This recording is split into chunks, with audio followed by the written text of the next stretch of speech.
with the Irumba. We see you at African Union. We see you in South America. We see you in Asia. Caracas. We see you everywhere. You are running and you are, you know, but what is the contribution, including my own family, by the way? What is the contribution of government where it say nothing? Why are you there? I said, this is my belief. I am very sure that at one time this thing is going to come to. No, you have seen every country now. Absolutely. Is aligning with the Pan-Africanism. Yes, although they don't want to. Is going to they don't want to support, yes. But the ideology, there is a lip service. So you can easily say that His Excellency and our patron, even when he didn't intend to, because you see, he's giving money in hundreds of millions, but does not trickle down to people who are performing. I want to tell the president that I have never received any assistance. I am associating myself closely with you that there is nothing that comes to the national chapter, and yet we are the ones who are working. Yet actually, so if Pan-Africanism is number 2 pillar. Yes. On your government. Absolutely. And the protection of the sovereignty bill that came up is a real contradiction, because when you look at the genesis of NRM, it is a party even when they were still in the bush as a rebel outfit. There was a case of Kesron. The rights of the Wananchi were at the harem. Now, apart from the title, the protection of sovereignty bill, the rest of the clauses numbering from 1 up to 30 were anti-people. Now you ask yourself, the NRM of the 80s, when they were in the bush, and the first years of the 80s and the early 90s, if they faced the NRM of today, especially in the lenses of the protection of the sovereignty bill, I'm very sure that one of the late 80s up to the early 90s would fight and kill this one of today through the protection of the sovereignty bill. When you are introducing a bill for that matter, there is in the long title you must disclose what it intends to cure. Free your mind now. Be part of the People's Pan-African Parliament. The Pan-African Pyramid Debate with your speaker, Andrew Irumba Katusabe. Yes, the Pan-African Pyramid Weekly Roundtable with your speaker, Emperor Andrew Irumba Katusabe. Andrew Irumba Katusabe is my name, and the name of the show is Pan-African Pyramid Weekly Roundtable. I am with my elder brother, my comrade here, Comrade Daniel Rugarama Karuchiko. Daniel, first say hi to our viewers here. A very good morning to our esteemed viewers. I send salutations to those who are warming up for yet another swearing-in ceremony of Senior Comrade Yoweri Kaguta Museveni, the President of the Republic of Uganda, outgoing and incoming. He's a senior comrade. Oh, senior comrade. Senior comrade. I also send my salutations to all the Pan-Africans, globally speaking, both living and those who have transitioned, because I know they don't die. Even in a death, we are living as long as you are a Pan-Africanist. And I'm certainly, it has been a while, Comrade Irumba. Yes. I think about 2 weeks, if I'm not mistaken. I think you are also moving up and down. I hope not building the nation in the manner in which Barrow wrote the poem, Building the Nation. Because there was such a poem about building the nation different ways between a driver and the government senior officer. It was satirical, but main importantly pointing out the disparities we have. Nevertheless, I'm looking forward to yet another beautiful Pan-African discussion, and I really give it up to our viewers who are the biggest constituency that we always look forward to interacting with. Let's begin with President Museveni, who is swearing tomorrow. President Museveni's government has 100% right from the Bush War hinged on Pan-African values. That's what he says, you know. Pan-Africanism is part of the 4 core principles or values of his government. The second one, according to their constitution. It is number 2. Yes, patriotism, Pan-Africanism, socio-economic development, Socio-economic transformation, and democracy. So it is number 2. Yes. Are you satisfied with the kind of support Pan-African organizations like ours get from this very Pan-African government vis-a-vis other sectors like artists, music industry, and others? Are you satisfied that indeed we are at the center of his heart, or we are at the peripheral? What we are experiencing here in Uganda as Pan-Africanists, even at our level, this is now like usually hosts to me as the chairperson of the Pan-African Movement Uganda National Chapter, which is part and parcel of the Global Secretariat, which secretariat was supposed to be for only preparatory purposes after the 8th Pan-African Congress, and transitioning into Libya for the 8th Pan-African Congress, because the secretariat was supposed to be rotational, not a permanent one. So when you got it, you never rotated it? You never allowed it to rotate? All these years, which were in 20 plus, when it was held by those who held it, and of course there was a resolution number 14, if my memory serves me right, which was to the effect that every country should begin the equivalent of the local Pan-African entity. And they didn't limit it to one. That is why I pride in the fact that we have got PAP, for instance, we have got a Pan-African Pyramid, and then we have got Pan-African Movement Uganda. That only that for us who were there before you. Clubs, they used Pan-African clubs and what have you. Just that for us who were there before you, doesn't really stop other entities coming up as long as you genuinely profess the Pan-African ideology. Now, to go to your question. No, before you come to my question, you have not answered it. You raised something. You said we got the Pan-African Secretariat. the Global Secretariat is here in Uganda. It has been here for 20 years, yet it was supposed to be rotational, 20 years plus. Yes. So they wanted you to finish that properly. So once you got it, you never allowed it to rotate. That has a lot to do with the people at the center there, the managers. Because then, we had the interim chairperson of that secretariat in General Kahindo Tafire. Now he's in a better position to answer as to why for the last 28 or so years, you start counting from 1994, because I remember when we were having that 7th Pan-African Congress is when we had the diabolic circumstances that were obtaining in Rwanda, the genocide. 32 years now. Yeah, in fact I was even thinking myself putting it at only 20-something.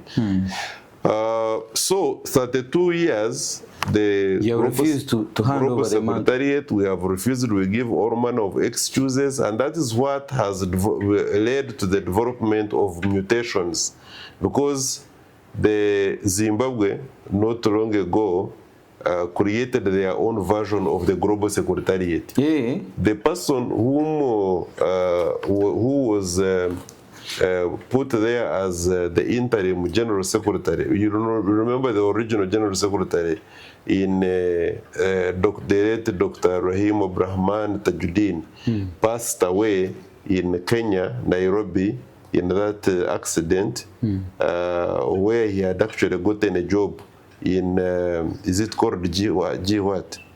There was a UN kind of program.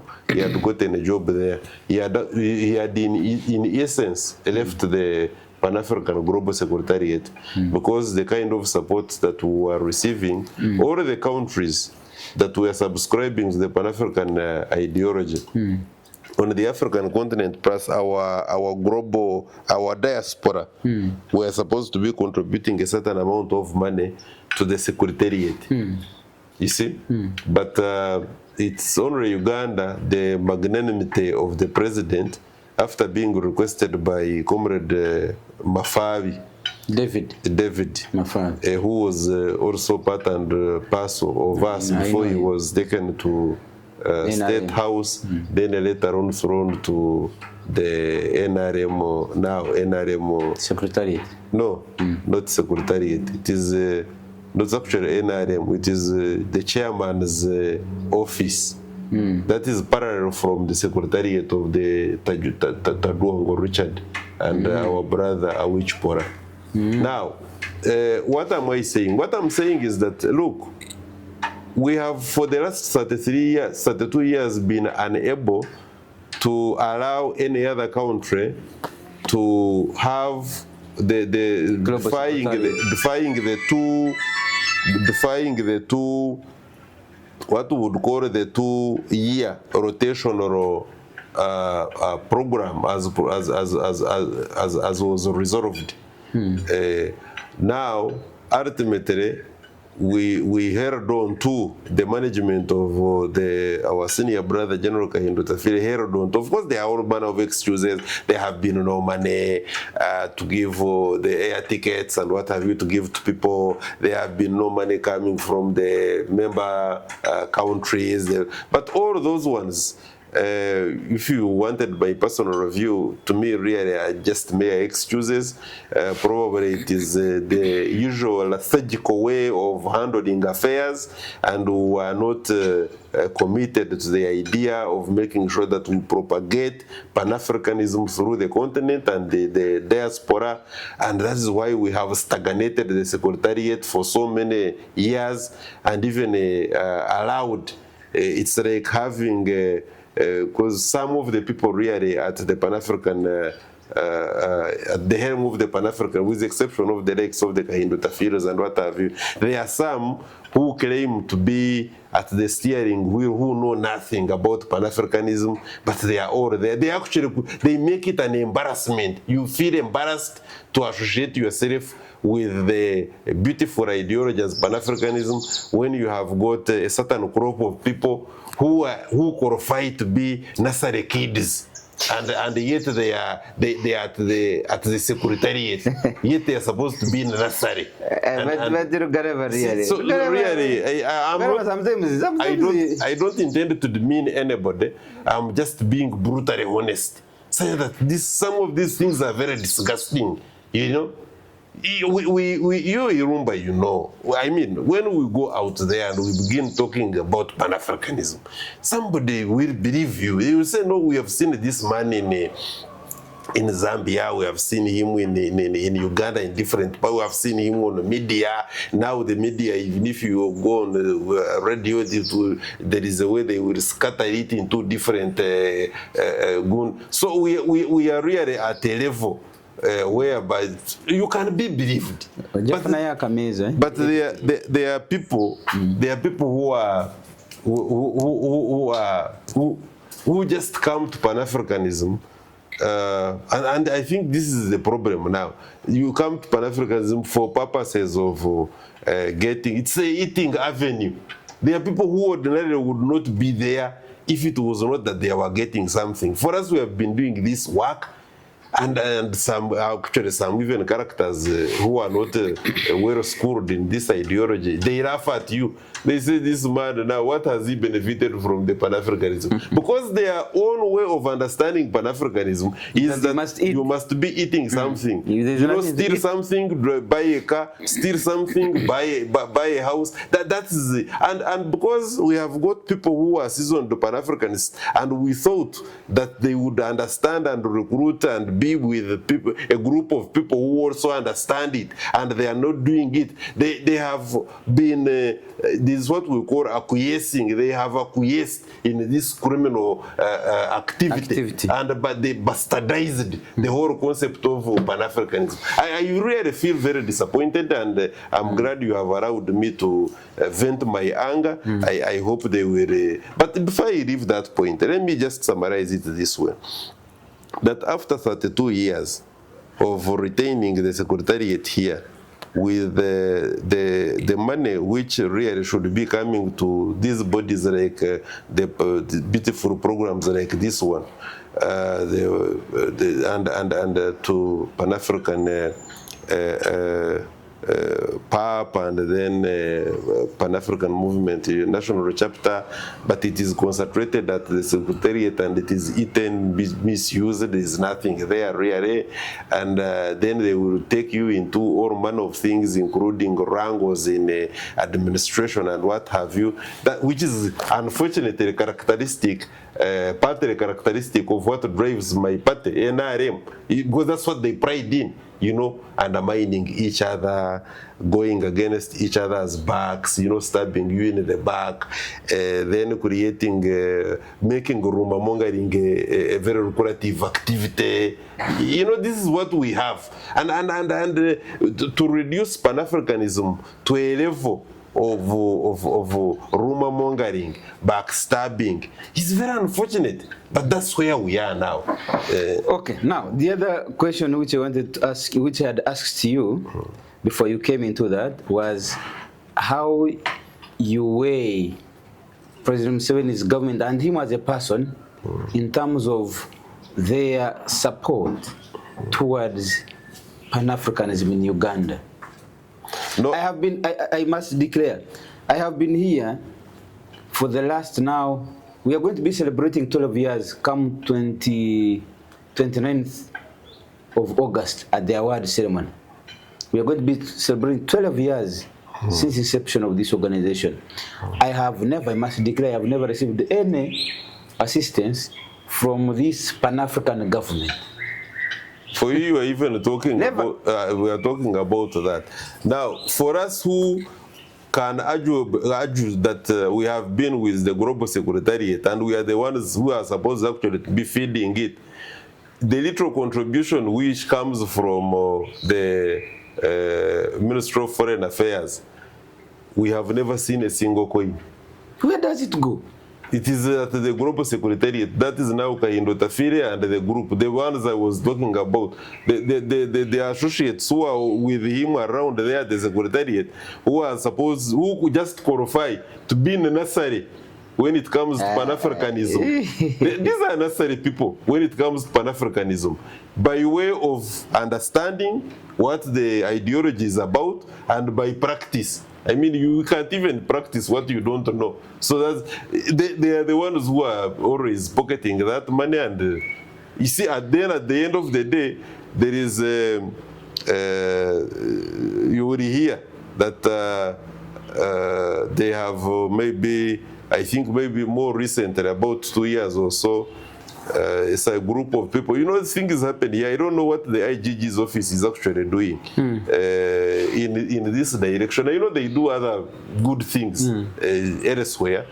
Some they are overwhelmed and other agencies. But of course, when you hear that there are some big people who are involved and what have you, they even never investigate some of these things. And for us, we didn't want to go into these fights because these Pan-African fights over money were going to distract us from the real agenda. That's why for us... That's why I simply left the Pan-African movement. Yes. Because they realized the direction they were taking exactly was different from, and that's why for us we ally. I came and started another one. We ally with progressive forces. That's why you find the Pan-African movement, Uganda National Chapter, is allying with the PAP and other progressive forces. Why? Because we are not going to fight over money.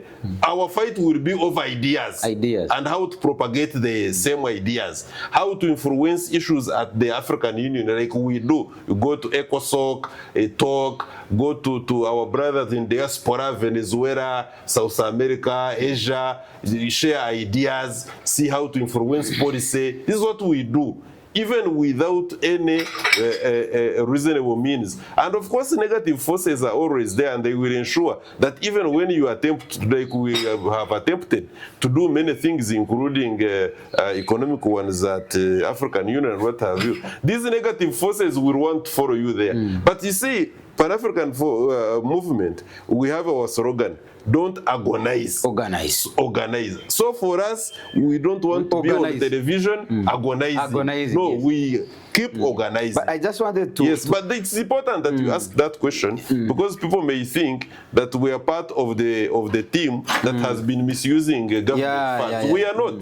We are legit, yes, but we have a problem that the people who are supposed to be guiding us, because at one time, you remember, we were with in the very offices paid by the contribution from the president. We were in the same offices with the Global Secretariat. They came and chased us.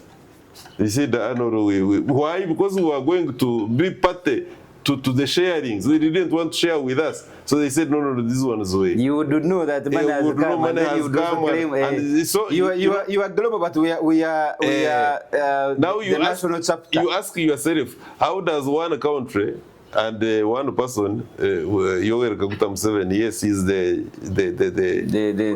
chairman, both of the global and the national. Of the national. But he also understands, see, the president understands that there is a problem with the global secretariat. But the problem is that when you understand something and you do nothing about it, it also becomes a problem. Another problem. You see, because we ask, it also becomes another problem. We ask, therefore, why are you doing nothing about it? So the truth of the matter is that whereas we have suffered with this Pan-African movement by serious underfunding, because I get so many people asking me, we see you everywhere. We see you in universities. We see you with the Irumba. We see you at African Union. We see you in South America. We see you in Asia. Caracas. We see you everywhere. You are running and you are, but what is the contribution, including my own family, by the way? What is the contribution of government? Where it say nothing. Why are you there? I said, this is my belief. I am very sure that at one time, this thing is going to come to... no, you have seen every country now. Absolutely. Is aligning with the Pan-African. Yes. Although they don't want to. Is going to they don't want to support. Yes. But the ideology... There is a lip service. So you can easily say that His Excellency and our patron, even when he didn't intend to, because you see, he's giving money in hundreds of millions, but it does not trickle down to people who are performing. I want to tell the president that I have never received any assistance. I am associating myself closely with you that there is nothing that comes to the national chapter, and yet we are the ones who are working. Yet actually, so if you Pan-African is the number 2 pillar. Yes. On your government. Absolutely. And what disturbs me, Comrade Rugarama, you see, you are my elder in Pan-Africanism. You are the people who taught us. Yes, sure. Captain Mike Mukula. He even used to come and take a chalk, a blackboard, and teach us. Yes. I remember Professor Kajabago Karusuki. Yes. There are things that sometimes I ask myself, do we mean what we say? Yesterday, if you check on the Spy Uganda, yesterday Sunday, we ran a story of a lady called Peace Rugarama from Chigezi. I don't know whether you have seen it. You need to check it out. Peace Rugarama was given 5 billion, 7 billion, 7 billion to go and teach Chigezi people on how to grow onions. There is even drinking coffee. You are talking about that. People are given money to teach Ugandans on how to drink coffee. Peace Rugarama allegedly given 7 billion. 7 billion to go and teach people how to grow onions. Ugandans have not been growing onions. In fact, even the president was disappointed that the kind of onions which we are now growing are terrible. Now, they are not onions at all. You are there, you hear, President has given a group of vulgars, save for Kasuku, but the rest of the people, total vulgars, 5 billion to go and increase on vulgarity.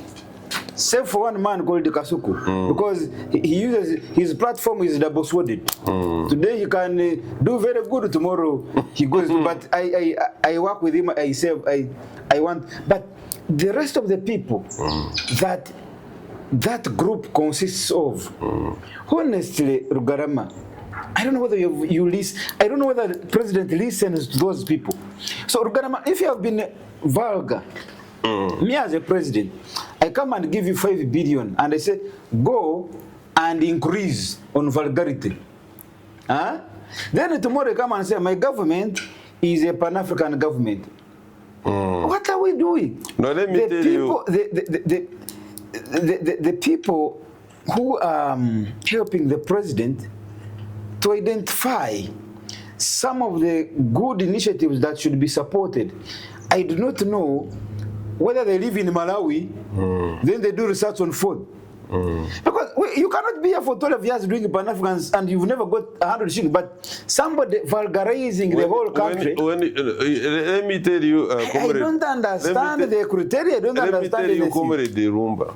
You see, that is not all that is going to shock you. And you see, when you give up, is when there is a book which I use. It was a set book at Novo at HSC. It was Poor Christophe Bomba. Poor Christophe Bomba by Gov't. The setting is Cameroon. Now, in Poor Christophe Bomba, you have that book? Yes, absolutely, I have. Poor Christophe Bomba. Poor Christophe Bomba by Gov't. There was one character called Monsieur Vidal. He was telling, he told father, he was an administrator, colonial administrator. He told father that the moment you start doubting your mission, you are on your way to failure, if you have not failed. Therefore, for us in the Pan-African movement, we cannot afford to start doubting our mission. Our mission is not a walk in the freedom, it's not a walk in the leisure park. It is a thorny walk. We are aware. Therefore, we can, but we know where we are headed. And there is no way we can allow the thorny walk in the park or wherever we are walking to distract us from the main focus ultimately. Because I will tell you, you have mentioned, for instance, like our senior brother, Comrade Mike Mukura. We brought him on board. We brought him on board because the Pan-African Movement, Uganda National Chapter, has got a board of advisors. We said he's part of the board of advisors. And why did we create board of advisors? In that board of advisors, we have the General David Tinyefuza, we have Minister Ruth Nankabirwa, we have the late Namirembe, we used to have the late Namirembe Tamazere, we have the Justice Tabaro, we have Captain George Mike Mukula, we have General James Mujera, you have General... all those are great men. So Rugaba, Mohozi. Oh, yes. He's on the board. But even more recently, we communicated to him, we had a function, we didn't get a reply. So I'm just showing you, you have a headed paper. People talk... Just wait a minute.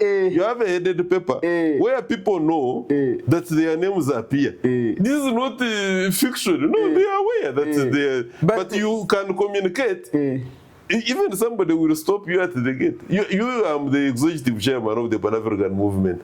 I want to see my board member. And somebody says they have not cleared you. Now you ask yourself, now if you stop me, who is supposed to see my board member? Because I know him as my board member. And I spend the entire year without seeing him. And yet I write what we call monthly or bi-weekly. No, every 4 months, you do reports, including if you go and search, even during the time of our Amelia Chambard, we would communicate to our patron, Museveni.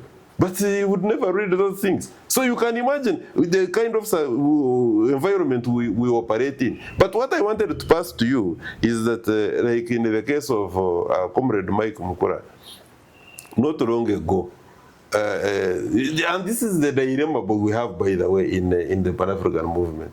Then you find that we say, okay, you are the board of advisors, and clearly the board of advisors which you create is to help you mobilize funds. But you find somebody, and this happens a lot in NRM. Again, this is another problem. Somebody says, now I'm the chairman of the Pan-African. But now we invited you. Honestly, we wrote to you. And I know some of these things, comrade. Let me say it because...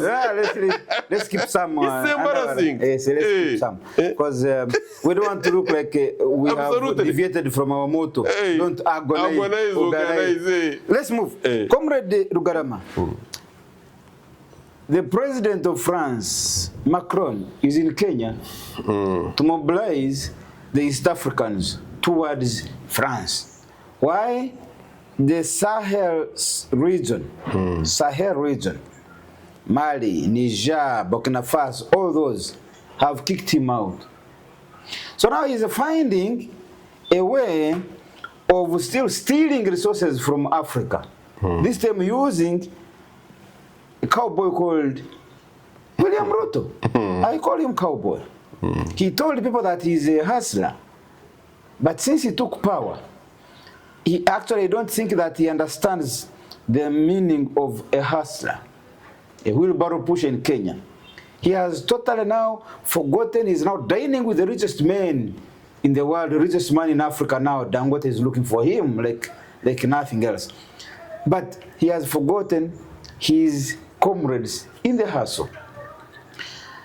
The words of Macron when he was in Nairobi looking for support from the East African region now is that you want war in Burkina Faso? The interest of the imperialists, if they will, for instance, get rid of a man like Patrice Lumumba and replace him with Mobutu Sese Seko Wazabanga. And Mobutu Sese Seko Wazabanga keeps the interests of the Belgians and the Americans in the DRC for so many years.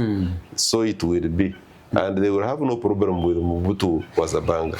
That if they will have a problem with Patrice Lumumba, yes, absolutely, but not a problem with Mobutu Sese Seko. And this is what has been obtaining on the African continent, and the same obtains even in Latin America. That the Hugo Chavez, that Nicolas Maduro are very bad for Venezuela. Why? Because they are looking for the interests of the people of Venezuela, and they are chasing away the interests of the imperialists called the United States of America. That our Commandante Fidel Castro and all the subsequent leaders in Cuba are actually a menace, and Cuba must be blockaded, must be listed as a terrorist state, because they are looking for the interests of the Cubans against the interests of the imperialists called the United States of America. This has been the tragedy of Africa, and it is not about to go away. That when we had the French West Africa, as it is popularly called, all these 14 or so countries being under the colonial mantle of France, then it was okay, because all these countries, Mali, Niger, even Cameroon, where, and now the what you call the Sahel region, all of them, they had to have their resources being controlled by West Africa. I mean by France. And when they were controlled by France, it was very clear that the France would have no problem, because they are getting cheap resources, almost for nothing, for free, and there was no problem having Mali in abject poverty, her people being in abject poverty, the way they have been for so many years, that you had the people of Niger, the people of Burkina Faso before the emergence. That is why the Thomas Sankaras had to be eliminated. Why? Because they were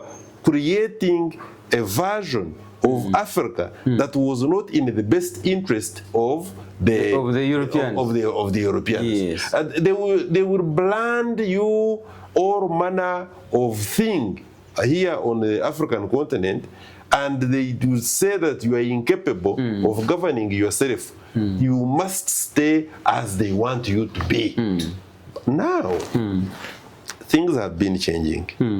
Initially, in 1963, when we had Ghana, Tanzania, the likes of Algeria, you know, the Ben Beras around that time, Egypt, Rugarama, Nasser, then of course Patrice Lumumba, who never even attended the 1963 conference in Ethiopia.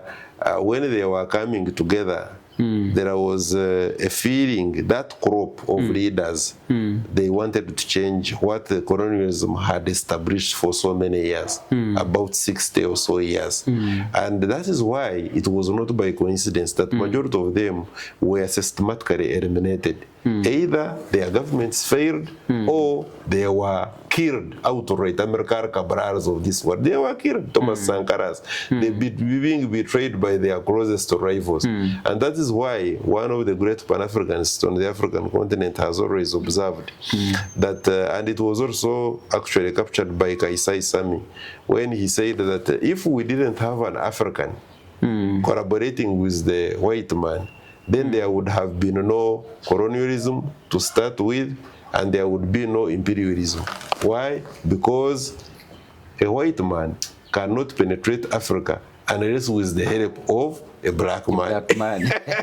And I agree. So, and it goes back to what you were saying about our chairman, patron rather, President Gov't Museveni, and the leadership, which claims to be Pan-African, paying lip service to Pan-African. We call it lip service. But Comrade Rugarama, because lip means he's paying something. Is there any service? Yes. This government is paying it to Pan-African. Yes, it is. Where? That's why we are saying. Let me explain it. When you say lip, I think somebody maybe is giving you little. I have never seen just talking. any lip service intentional support to Pan-Africans by this government. What we are saying. What sort of pillar lip number service 2 is Pan-Africanism. No, this is what it is. I have already explained. I've told you the man has given 7 billion to a woman in Kabale to teach people how to grow onions. Can you imagine? And other billions went into teaching people how to drink coffee. I also informed you. No, but what I was saying, and I will repeat it here, is that don't be surprised that we have got millions of money, which every after 3-4 months comes from government of Uganda, and especially through the magnanimity of the president, and it is being picked by the Global Secretariat. We said that, and we are not lying about it. President Museveni gives quarterly money to Pan-Africanism through the Global Secretariat. Yes, and that's why you. Yes, where does it go? In 300 plus. 300 million plus. Plus, a lot of money. It is, and he's the one who decided when David Mafai told him, he said, no, I can do something about this. But who picks that money? Rugarama. No, we are here crying. We don't have money to run things.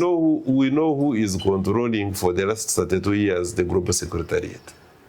That is General Kahindo Tafire. We know that for sure. Now, if he is the minister of something and he has recruited people whom I have already described, that they already qualify to be in nursery school to appreciate Pan-Africanism. They are the ones who are controlling the Global Secretariat. But there was something back. Somebody called me and told me, you see this Queen's Way, our Pan-African park? Yes. There is a portion that was given, I think, to construction of road. It was destroyed and they expanded the road. Then they paid the Pan-African movement. So they paid the Pan-African movement? Yes. Eh. So where That did is compensation. They paid lots of money. But where is that money? It was picked by the Global Secretariat. We have already said who controls the Global Secretariat and the people who are at the Secretariat. If when the General Kayindota feels wrote there, who are the people there? We have already said that.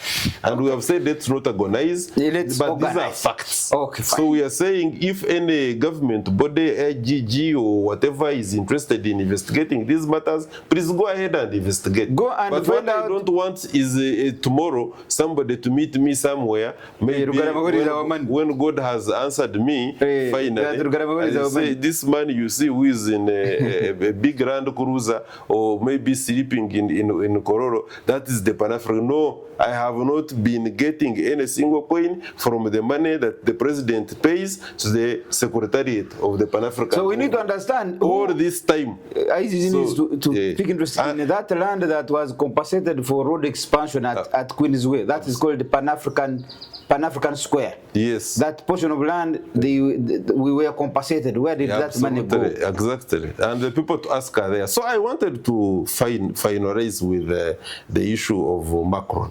Now, Macron, therefore, because he has been losing ground, remember that like a country like Rwanda has been part of the Francophone. Yes. And you know how they categorize us, Anglophone, Francophone, whatever phone, everywhere there. To the extent that we have even been having battles when it comes to electing, for instance, chairperson of African Union. We always group ourselves into Francophone, in phones. Yes. Can you imagine? And that is how the white man has that's why he has reduced us. You can imagine Uganda is an immediate neighbor to Rwanda. Yes. But when it comes to phones, you find Rwanda has cocooned itself with Burkina Faso because they all speak French. It is only Kagame who changed it not long ago.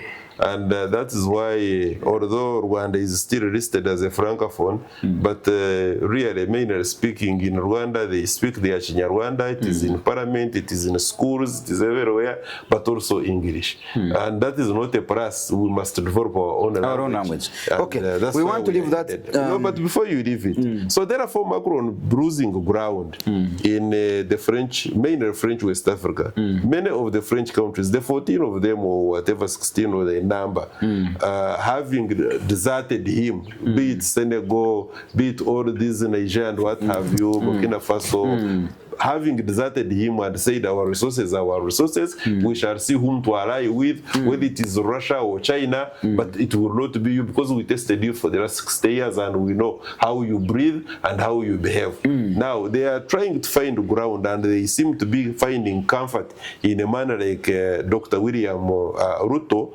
because there is a way he is extremely transactional. Not long ago, about 6 months or so ago, he was rotating around the African countries and he was speaking very big the Pan-African language. And this is the dilemma again. They come on the platform pretending to be they speak Pan-African language when they actually don't mean anything. So maybe it is a cover. They use our platform. They should leave it. Absolutely. Yes. So let them talk their politics. They are politicians, period. Some of them are even pro-economic transactional politicians. So now, therefore, that he has lost so much, including, by the way, there are some of these islands, you may not remember them. They are spread all over. France is not just an African continent. They are elsewhere, even on seas, there are some islands which they have been controlling for a very long time. And some they have ceded them back. But what is critical is that because they have lost so much ground and resources, France, if it continues on the trajectory at which it is losing ground, in about maybe 20 or so years, you may have the French people coming here to work as slaves. There is that possibility. So in finding a man like William Ruto and saying we can pattern with you, and maybe because they look at Kenya as a one-eyed man among the blind, and they say as far as East Africa is concerned, if we go Kenya is with an eye, then we are going to be okay. they do not know that the dynamics in the East African region are very different. Because if you don't ally with a man like Gov't Museveni, and they are even, you see, Tanzania has got a unique kind of civilization, if I may call it that way, and you think that you are only going to go through Kenya and you are going to succeed, it may not work. But by and large, I look at not only, by the way, Macron, I look at Macron, I look at the United States of America, because when they chased away there is a meeting, is it of the G8, G7, where they chased away South Africa, they have replaced it with Kenya. That Kenya should be the one to come and occupy that place. Why? Because Trump, it doesn't like Ramaphosa. So you can see that the way they play the African leaders against each other. And because and William Ruto is very happy to take up that position that should have been for South Africa. Instead of rejecting and saying no. And say why. Why it is South Africa that deserves. If why it cannot be my brother, then it can't be me. It can't be me. We are all brothers. You can give it to any other person. This is why we say that Africa, we still have a problem of identity. We don't know how to group ourselves, identify ourselves as a unique people. We keep in the shadows of the white man, and we have not liberated ourselves from that ideological inferiority complex. Very good, comrade. You have finished that point on a very good note. I want us to move because we have about 5 minutes now to handle these two topics. Number one, I want you to talk about the sovereignty bill in Uganda in a Pan-African eye. Are you satisfied that this is what we've been waiting for as Uganda, as Africa? Then wrap it up with the xenophobia happening in South Africa. We as Pan-Africanists are actually no longer on a line where we say this is Uganda, this is Kenya, this is Tanzania. We have actually advanced to a point of saying we need United States of Africa. We need one passport. We need the free movement of both people and services, people and goods, isn't it?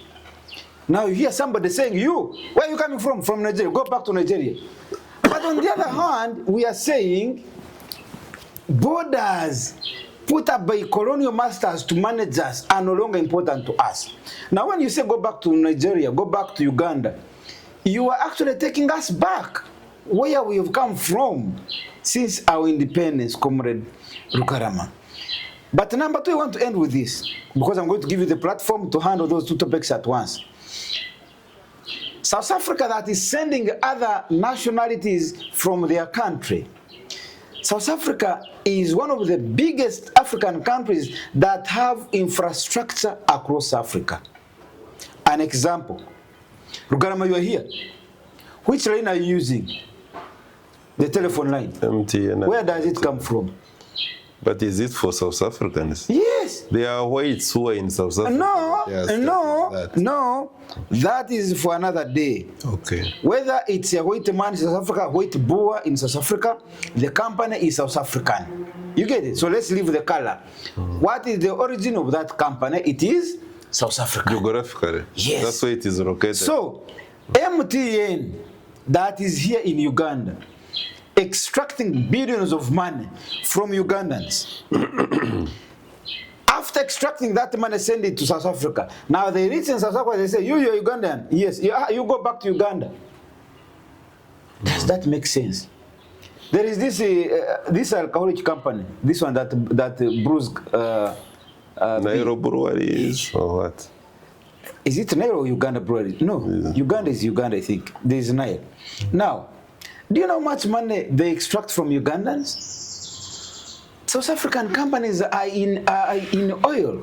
They're in gold exploration. We are one of the highest consuming, alcohol consuming countries on the continent. Yes. Anyway, so now, I don't understand. When you say you are here in Uganda, taking money from here to South Africa, but when you reach South Africa, you find Uganda, you say, no, for you go back to Uganda. What? I don't understand. I don't understand. Now, South African liberation war, the apartheid war against the white man, Those guys did not win that war alone. Absolutely. No. Even save for the frontline states, the Zimbabwe, Zambia, Tanzania, there were other countries which were not necessarily members of the frontline states like Uganda, which immensely contributed. The concept of the Kadogos, where we were exposing our education system here to the Kadogos, the South Africans, is very well known. We gave home, we gave education to the fighting forces of the South Africans here who are fighting apartheid. And in a manner of speaking, apart from Julius Malema and a few comrades, I think there is what we call selective memory by the South Africans. Maybe they have not taught their children of who has been in their lives. The moment they learn that. But what we should also understand is that, look, the forces that divided us in 1884, 1885 have never gone to sleep. And what we are seeing in South Africa, the so-called xenophobia, xenophobia is like the fear of a fellow human being, that a black man fears another black man. Can you imagine that? We seem not to know who our enemies are, and that's we end fighting people who are not necessarily our enemies. And the way we fight them is very rudimentary. Because you look at why should, for instance, a South African who is not even skilled in any way, he's not a structural engineer, he's not a lawyer, he's not a mason, you know, even reduce it at that level, he's not a plumber, but he says a Nigerian has taken my job. That shows you the limited perception of the black man. The black man is incapable of appreciating that my enemy is so and so, and they will end up creating a situation where it is a black man against a black man.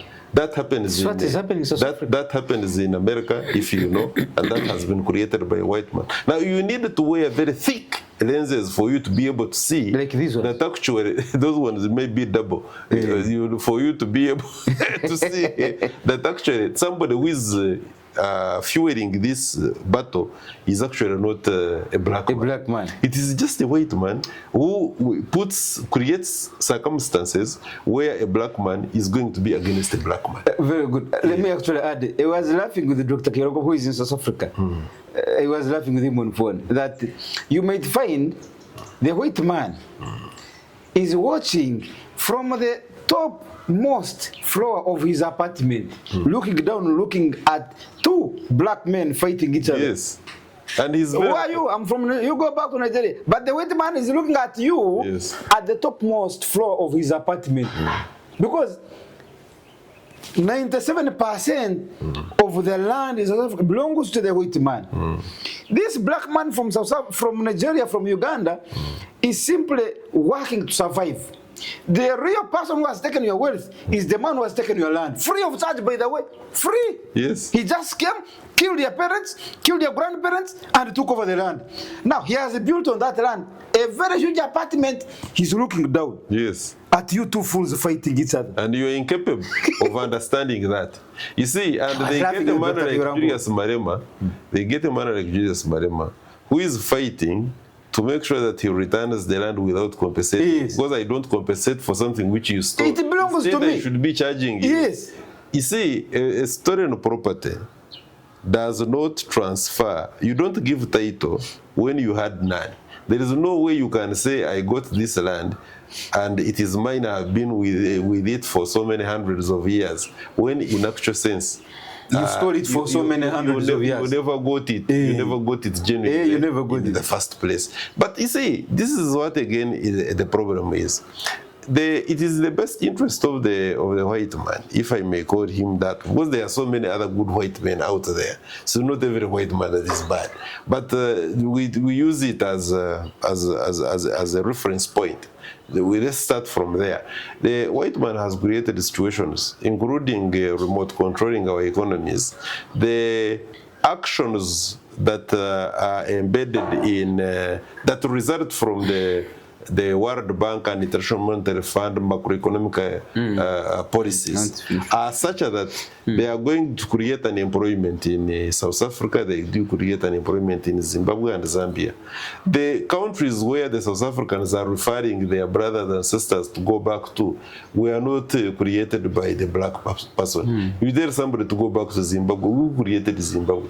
You tell somebody to go back to Uganda, who created Uganda? So at the end of the day, we need to deepen our appreciation and understanding of who we are as a people, as an African, in order to be able to...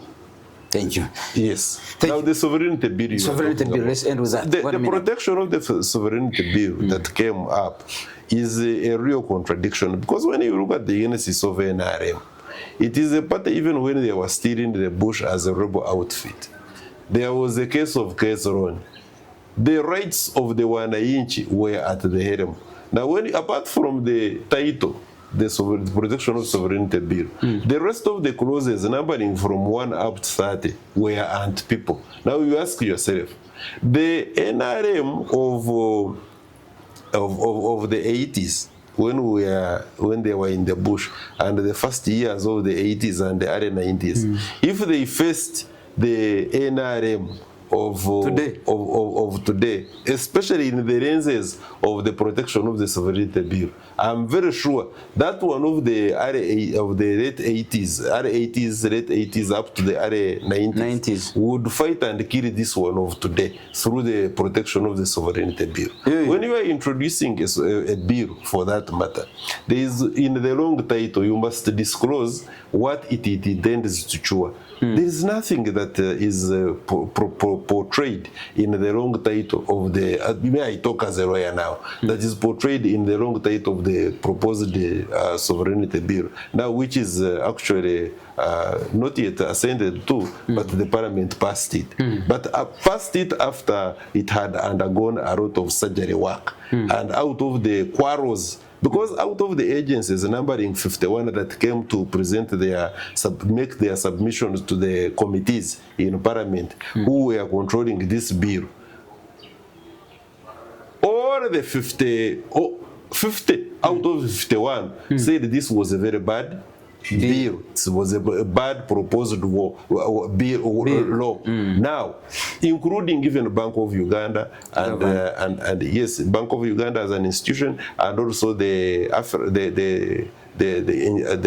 Financial Intelligence Authority. Now, if the Financial Intelligence Authority and the World Bank came up to object professionally, I remember in the words of Dr. Atinge, he said that sovereignty of a country is not just on a piece of paper. It is the ability of that country, economically speaking, to protect her citizens and make herself reasonably independent, economically speaking. That if we don't have reserves, and which this bill actually proposes to deplete even further, then we have no country to talk about. You don't have sovereignty. Now, at the end of the day, I saw some tweets in the papers where they were warning him to move carefully, because those statements were not good. And before we know it, I think Bank of Uganda was infiltrated and some laptops. Some laptops stolen. They arrested some vagabonds that they are the ones who have gone into the Bank of Uganda. They have arrested a 19-year-old boy who is one of the key suspects. 19 years. So if a 19-year-old boy can steal computers from Bank of Uganda, at what time did he start stealing? Do you know what it takes for you to get into Bank of Uganda? Even at the gate, the royalist gate. Now, how does that person work in Bank of Uganda? So at the end of the Uganda day, police, 19-year-old. Yes. Of course, there's a cover, but they should, like the Uganda say, they should magezi. At least they should know that they are talking to people who understand reasonably well. Now, I want to conclude on that. Because conclude, you must. Conclude, I must. You must. Yeah. Time has not been our best. Yes, Like our late Dr. this kid from Kabale used to say. Yes. Now, time not being our best ally, I want to conclude, Sakashar, thank you so much. I want to conclude by saying that the sovereignty, the protection of the sovereignty bill, as it was in its original form, was one of the best drafted, one of the worst drafted pieces of legislation, that I reached a point whereby I thought that there may be some opposition members, especially in NUP, have infiltrated us, and they are the ones who want to cause disaffection between NRM and her people. But if I come to realization that those who drafted were technocrats from government, and they may not necessarily be NRM people, they used to be when NRM was coming, a situation whereby some of the members of NRM, even drawing a pistol to a civilian in a bar, they would come the following day because the case is told and it is known, and resign. I would want to believe that whoever was behind the drafting of the protection of sovereignty bill, even when we don't necessarily know him, but since it was the government, he should find it in his humble self to tender in his resignation and offer a public apology at City Square. And on that note, my elder brother, Comrade Daniel Rugarama, the chairman of Pan-African Movement Uganda chapter, I want to thank you so much for giving me an opportunity to speak to you this morning. Thank you so much. Thank you so much. Brother. This is the Pan-African Pyramid Roundtable. And we say, Africa, don't agonize. Organize. Don't agonize. Organize. I wish President Museveni a very successful swearing-in ceremony tomorrow. But he should bring money to people who really do work. He should That's support Pan-Africanism. Yes. In his next term, yes. I think I will have to... No, I will make it a point to organize a meeting. Before I reach him, I will first reach our board member, the General Mohoze. I will have to make it, and maybe this should serve as an appointment, booking an appointment, that I will have to meet him and we book an appointment. I'm booking an appointment and we tell him about the need to support Pan-African work. Thank you so much, my elder. Thank you once again. Free your mind now. Be part of the People's Pan-African Parliament. The Pan-African Pyramid Debate with your speaker, Andrew Irumba Katusabe.